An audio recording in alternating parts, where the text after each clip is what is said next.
நேத்தைக்கு தான் எல்லாரும் சந்தோஷப்பட்டோம். எப்பா ஒரு வழியா இந்த 9 பேரை தூக்கி தொங்க விட போறாங்கப்பான்ட்டு. நேத்தைக்கு தான் தீர்ப்பு வந்துச்சு. ஆனா இன்னைக்கு இந்த போயிட்டாங்கல்ல மேல்முறையீட்டுக்கு, அவங்க கண்டிப்பா போவாங்கன்னு தெரியும். ஆனா இப்படி பொழுது போறதுக்குள்ள போவாங்கன்னு கொஞ்சம் கூட நினைச்சு பார்க்கலப்பா. ஆனா இவங்க மேல்முறையீட்டுக்கு போவாங்கன்னு நமக்கே தெரியலப்ப. அவங்களுக்கு எழுதுனாப்புல ஒரு தீர்ப்பு ஐயா நீதிபதி அவருக்கு தெரியாமல இருந்திருக்கும். அவருக்கு இவங்க கண்டிப்பா போவாங்கன்னு அவருக்கு நல்லாவே தெரியும். ஆனா நீ எங்கே போனீனாலும் இந்த தீர்ப்பை மாத்தியோ திருத்தியோ எழுத முடியாத அளவுக்கு அவர் நிறைய அதுக்குள்ள செக் பாயிண்ட் வச்சு அந்த 9 பேருக்கு மூக்குக்குள்ள பஞ்ச வச்சு சொருகி இருக்காப்பு. இது நீதிமன்றத்துக்குள்ள நமக்கு அவங்களுக்கு தீர்ப்பு கொடுத்தது மட்டும்தான் தெரியும். அந்த தீர்ப்பு கொடுக்கறதுக்கு முன்னாடி இந்த 9 பேரோட மோசமான சில பேர் கோர்ட்டுக்குள்ளேயே உட்கார்ந்து வாதாடி இருக்காங்க. அது அந்த 9 பேருக்காக வாதாடினது தான். கேஸ் ஒண்ணு, ஒரே கேஸ் தான் அந்த 9 பேர் உள்ளுக்குள்ள இருக்கிறாங்க. ஆனா அந்த 9 பேர் தனித்தனியா 9 வக்கீல வச்சு வாதாடி இருக்காங்க. ஏன் தெரியுமா? ஏன்னா ஒருவேளை ஒரே வக்கீல் வாதாடினா மேபி 1 வருஷம் 2 வருஷத்துல மேட்ரு முடிஞ்சிடும். அப்படி முடியக்கூடாது. அதை முடிஞ்ச வரைக்கும் எவ்வளவு தூரம் இழுத்தடிக்கணுமோ அதுக்கான இழுத்தடிக்கிற வேலையை இந்த 9 வக்கீல வச்சு அவங்க வாதாடி இருக்காங்க. அதுக்காகத்தான் இந்த கேஸ் 5-6 வருஷம் கழிச்சு முடிஞ்சிருக்கு. இந்த 9 பேரும் இந்த 9 வக்கீலுக்காக 9 வக்கீல் வாதாடினாங்க இல்லையா? என்ன சொல்லி வாதாடி இருக்காங்க தெரியுமா? அதுதான் இதுல ஹைலைட். கடைசியில தீர்ப்பு எழுதுறதுக்கு முன்னாடி நீதிபதி இதை மனசுல வச்சுக்கணும். இது ஒன்றும் பெருசா அரிதினும் அரிதான கேஸ் எல்லாம் கிடையாது. இது நீங்க அப்படியெல்லாம் இதை கன்சிடர் பண்ணக்கூடாது. அவங்களுக்கு திருந்துறதுக்கு ஒரு வாய்ப்பு கொடுக்கணும். மரண தண்டனை எல்லாம் தயவு செய்து அதுல போட்டு எழுதிடாதீங்க. அதனால அவங்களுக்கு மறுபடியும் அவங்க செஞ்ச தப்பை உணர்ந்து திருந்தி மறுபடியும் வாழ்றதுக்கான தண்டனையை மட்டும்தான் நீங்க கொடுக்கணும் அப்படின்னு சொல்லி இந்த 9 பேரும் வாதாடி இருக்காங்க சார். இந்த 9 வக்கீல் வாதாடி இருக்கா. அந்த வக்கீல் யாரு என்ன ஏதுன்றது கடைசி வரைக்கும் தெரியும். இப்ப இந்த மேல்முறையீடுக்கு போறாங்கல்ல, இந்த மேல்முறையீடுக்கு போறப்ப என்ன சொல்லுவாங்க இங்க? ஐயா நாங்க கொல்லலைன்னா, எங்களுக்கு இதுக்கு எந்த சம்பந்தமும் இல்லைன்னா, அதான் பரப்பி வச்சிருக்காங்க எல்லாத்தையும். நல்ல கடையை விரிச்சு போட்டு காலி பண்ணிட்டாங்க. நீ எங்கே போனீனாலும் நீ தான் செஞ்சேன்றதுக்கு எல்லா ஆதாரத்தையும் அக்குவேர் ஆணி வர பிரிச்சு வச்சுட்டாங்க. இந்த 9 பேரும் கொலகாரங்க தான். ஆனா மேல்முறையீடுக்கு போயிட்டு என்ன தெரியுமா பண்ணுவாங்க?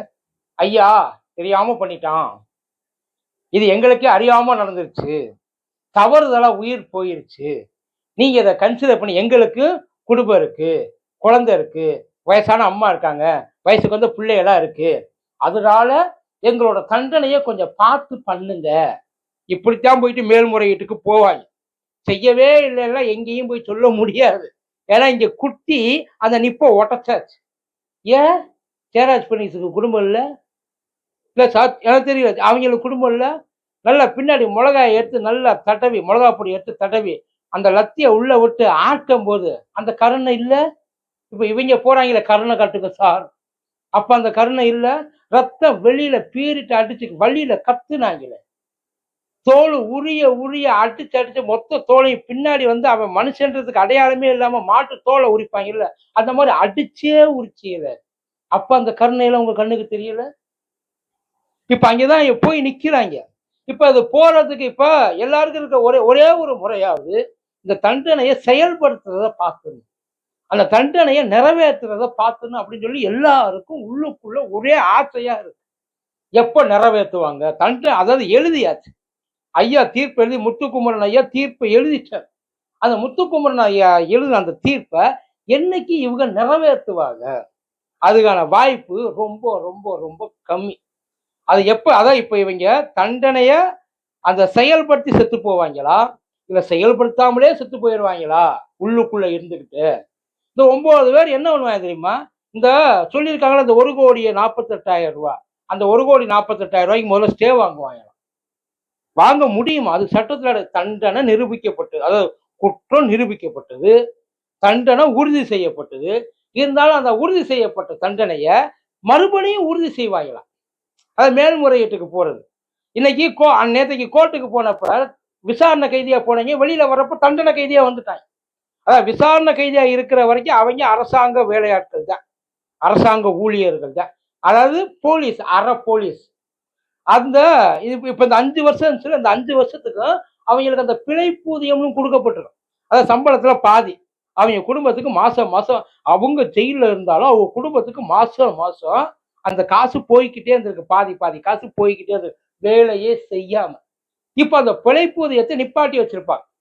இப்ப இவங்க அந்த மேல்முறையீட்டுக்கு போவாங்கல்ல, அங்கே ஹைகோர்ட்டுக்கு போவாங்க. அங்க ஒருவேளை மறுபடியும் அது உறுதி செய்யப்பட்டா சுப்ரீம் கோர்ட்டுக்கு போவாங்க. இதுக்கிடையில ஆளுநர்கிட்ட போய் கருணை மனு கொடுப்பாங்க. அது ரிஜெக்ட் ஆயிட்டா மேல குடியரசுத் தலைவருக்கு கருணை மனு கொடுப்பாங்க. அதுவும் ரிஜெக்ட் ஆயிட்டா சீராய்வு மனுன்னு சொல்லிட்டு இன்னொன்னு போடுவாங்களாம். இது எல்லாம் முடிஞ்சதுக்கு அப்புறம் தான் அந்த தண்டனை. இதுதான் இங்க இருக்கிற பெரிய பிரச்சனையே சார்.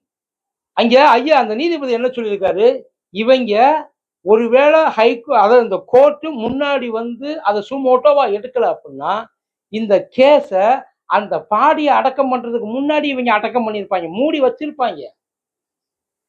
இவ்வளவு தூரம் இந்த கேஸை நடத்தி இவ்வளவு தெளிவா இவ்வளவு ஆதாரங்களை எடுத்து வச்சுட்டு நம்மளால இவங்க குற்றவாளி நிரூபிச்சிருக்கவே முடியாது, ஒருவேளை கோர்ட்டு தலையிடல அப்படின்னா. இப்ப அவங்க மறுபடியும் தப்பிக்கிறதுக்கான எல்லா வாய்ப்புகளும் இருக்கு சொல்றாங்க. அது ஜட்ஜோட முடிவை பொறுத்து. நீதிபதி அவங்க உட்கார்ந்துருக்காருல்ல, அந்த நீதிபதியை ஒருவேளை நாம ரைட்டு தெரியாம ஏதோ பண்ணிட்டான், இவனுக்கு அறியாம ஒரு வேகத்துல பண்ணிட்டான். வேகத்துல பண்றதுக்கு அவன் என்ன லூசு போயில இல்ல காட்டு முன்னாடியா, படிக்காதவனா, உலகம் தெரியாதவனா, காப்பாற்ற வேண்டிய இடத்துல உட்கார்ந்துருக்கிறாங்க சார். ஐயா முத்துக்குமரன் ஐயா ஒரு செக் வச்சிருக்காங்க, அது ஒண்ணும் கிடையாது. உச்ச நீதிமன்றத்தோட வழிகாட்டல். உச்ச நீதிமன்றத்தை தாண்டி வேற எவனும் இதை வந்து எதுவும் செய்ய முடியாதுன்றது.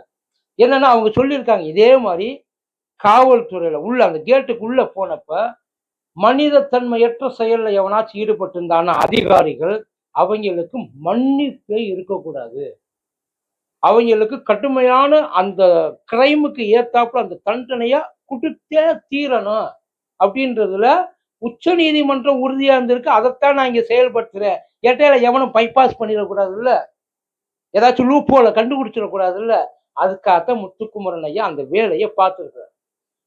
இப்ப எனக்கு என்ன பயமாகுன்னா அந்த 9 பேரை விட்டுருங்க, இந்த 9 பேரை எப்படியாச்சும் வெளியில கொண்டாந்து விட்டுறணும். இதுல வேற ஐயா இன்னொருத்தர் ஒரு ஏசிபி ஒருத்தர், அவர் பேரு ஏதோ ஒரு ராஜான்னு நினைக்கிறேன், அவர் பேர் சரியா தெரியல, அவர் சொல்லிக்க மரண தண்டனை தீர்ப்பாகுமா, இதனால என்ன மாறிடும், போன உசுறு திரும்பி வராது சார், எதுவும் மாறாது, ஜெராக்ஸ் பண்ணி செத்தது தான், அவங்க அனுபவிச்ச வேதனை வேதனை தான், அதுல மாற்று கருத்தே கிடையாது.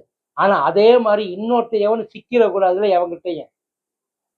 செச்சையா கொடுக்குறப்ப என்ன சொல்லி கொடுத்துருக்கா தெரியுமா அந்த ஜட்ஜ்மெண்ட்டை, இதே மாதிரி அதான் இவங்களை ஆயுள் தண்டனை கொடுக்கலாம், ஆனா ஆயுள் தண்டனை அச்சம் வந்து அவங்களுக்கு கொடுக்காது. இருக்கிறவங்களுக்கு கடைசி வரைக்கும் சோறு போட்டு மெயின்டைன் பண்ண முடியுமா, உள்ளுக்குள்ள வச்சிருக்கிறதுக்கு அவங்க ஃபேமிலி வெளியில உட்காந்து ஜாலியா இருப்பாங்க. அவங்க என்ன சொல்றாங்கன்னா உடனே மறந்துடுவாங்க, தூக்கு தண்டனை போட்டா உடனே வந்து அது பழைய செய்தி. எத்தனை செய்தியை ஆயுள் தண்டனை கைதியை உள்ள இருக்காங்க, யாரு ஞாபகம் வச்சிருக்கா, யாரு ஞாபகம் வச்சிருக்க சொல்லுங்க பார்ப்போம். தூக்கு தண்டனை கொடுத்தா மறந்துடுவாங்கன்னு ஒவ்வொரு முறையும் எவனாச்சும் ஒருத்தன் அப்பாவி மேல கைய வைக்கணும்னு நினைக்கிறப்ப அது ஞாபகம் வந்து போகும். மரண தண்டனை தீர்வாகாது, ஆனா மரண தண்டனை இந்த மாதிரி பிரச்சனைகளுக்கு ஒரு முடிவு கட்டும். அவசியம் அதெல்லாம் இருக்கணும். இப்ப எல்லாருடைய ஆசையும் ஒன்னே ஒண்ணுதான், எப்ப தூக்குல போடுவீங்க, இவங்களை நிக்க வச்சு இவங்களை வாதாட விட்டு இவங்களுக்கான அந்த ஜனநாயக உரிமையை எதுக்கு, யாருக்கு ஜனநாயக உரிமை, எங்களுக்கெல்லாம் இல்லாத ஜனநாயக உரிமை அவங்களுக்கு வேணுமா, அதான் அந்த ஜனநாயக உரிமை எங்களுக்கு இருக்கு, அதான் அந்த ஜெயராஜ் பிணைக்கு இருக்கு அப்படின்னு தெரிஞ்சிருந்தா அவங்க அந்த வேலையை பார்த்துருப்பாங்களா, அதை செய்யறதுக்கு கொஞ்ச நாள் மனசு வந்திருக்குமா, அப்புறம் அவங்களுக்கு எதுக்கு அந்த ஜனநாயக உரிமை. ஒன்னே ஒண்ணுதான், இந்த இடைக்கால தடை இருக்கக்கூடாது, மேல்முறையீடு உடனே, அதாவது ஹைகோர்ட்டுக்கு அவங்க அனுப்புவாங்களாம், ஹைகோர்ட்டுக்கு அவங்க அதை இங்க இருக்க அந்த மதுரை கோட்டை ஹைகோர்ட்டுக்கு அனுப்புமா, உறுதி செய்யுங்கன்ட்டு. மேற்கொண்டு இவங்க இப்ப அப்பீலுக்கு போயிருக்காங்க இல்ல, அங்கே கொஞ்சம் நேரம் நடக்கும். எவ்வளவு தூரம் சீக்கிரமா இந்த ஜட்ஜ்மெண்ட்டை எக்ஸிக்யூட் பண்றீங்களோ அவ்வளவுக்கு அவ்வளவு நாட்டுக்கு, ஒன்லி தமிழ்நாட்டுக்கு மட்டும் இல்லை, ஒட்டுமொத்த இந்தியாவிலே இந்த கேஸ் நின்று பேசும், காலத்துக்கு நின்று பேசும். ஒருவேளை அந்த தண்டனை நிறைவேற்றப்பட்டால் இதுல எல்லாருக்கும் ஒரு பெரிய ஒரு மன வருத்தம் ஒண்ணு உண்டு. அதை எப்ப தண்டனையை நிறைவேற்றுவாங்கன்ற மன வருத்தம் எல்லாம் கிடையாது. இந்த தண்டனை அதை இந்த இடத்துல அவங்களுக்கு ரொம்ப ஸ்ட்ராங்கா இருந்தது இன்னொரு விஷயம், அந்த மெடிக்கல் சர்டிபிகேட் ஒண்ணு இல்லை, நல்லா இருக்க. அவங்க வந்து போலீஸ் எல்லாம் வந்து ஒண்ணு அவங்களை துன்புறுத்தல, கொடுமைப்படுத்தல, சித்திரவதையெல்லாம் எதுவுமே செய்யல. நல்லா தான் இருக்காங்க அப்படின்னு சொல்லி சர்டிஃபிகேட் கொடுத்தாங்க பத்தியா, அவங்க என்ன நாய்? அவங்கள ஏன் இதுக்குள்ள கொண்டு வரல? அவங்கள யாரு கொடுக்க சொன்னா? அப்படி கொடுக்க சொன்னா அவங்க கொடுத்துருவாங்கல்ல. அவங்க கொடுத்ததுனால தான் இந்த கேஸ் இவ்வளவு வருஷத்துக்கு இழுத்தது. இல்ல இவங்க அடிச்சதுனால தான் செத்து போயிட்டான்னு அன்னைக்கே கேஸ் முடிஞ்சுச்சு. இது அவங்க தப்பிச்சதும், இப்ப இவங்க தப்பிக்க ஒருவேளை நினைக்கிறாங்க, தப்பிக்க நினைக்கிறாங்க.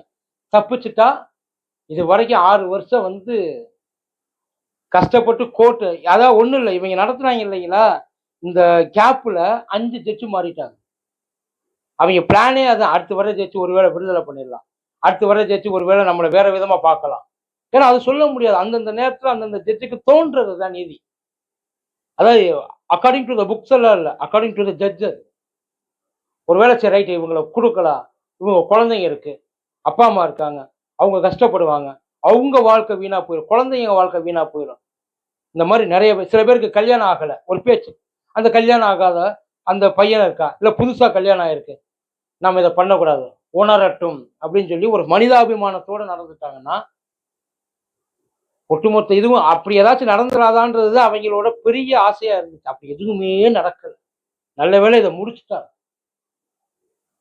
இப்ப இங்க இருக்கிற எல்லாருக்கும் ஒரே கேள்வி, அந்த 9 பேரும் எப்ப தொங்குவாங்க? முடிஞ்சா அத லைவ் டெலிகாஸ்ட் பண்ணுங்க. முடிஞ்சா தொங்குறத காட்டல அப்படின்னாலும் கூட்டிட்டு போயிட்டு தொங்குனதுக்கு அப்புறம்னாலும் காட்டு. அதை பார்த்து மற்றவங்களுக்கு கொஞ்ச நாளும் அந்த பயன்றது கொஞ்சோண்டு வரும். நன்றி.